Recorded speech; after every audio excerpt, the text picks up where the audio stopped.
या न्यूज बुलेटिनचे सहप्रायोजक आहेत गोकुळ. आर्थिक वर्ष संपण्यासअवघे 2 महिने शिल्लक असताना मुरगुड नगर परिषदेने घरफाळा व पाणीपट्टी वसुलीसाठी व्यापक जागृती मोहीम हाती घेतली आहे. नागरिकांना वेळेत कर भरण्यास प्रवृत्त करून पालिकेचे आर्थिक नियोजन सदृढ ठेवणे हा या मोहिमेचा मुख्य उद्देश आहे. वेळेवर घरफाळा व पाणीपट्टी न भरल्यास नगर परिषदेच्या उत्पन्नावर परिणाम होतो आणि नागरिकांना मूलभूत सुविधा पुरवण्यात अडचणी निर्माण होतात.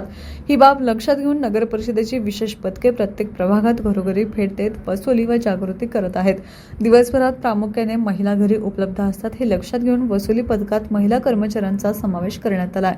पथकातील कर्मचाऱ्यांची भाषा आर्जवी व नम्र असल्याने नागरिकांमध्ये सकारात्मक वातावरण निर्माण झाले असून या मोहिमेला चांगला प्रतिसाद मिळत आहे. नागरिक नगर परिषदेच्या QR कोडद्वारे किंवा थेट कार्यालयात जाऊन घरफाळा, पाणीपट्टी व थकबाकी भरणे पसंत करत आहेत.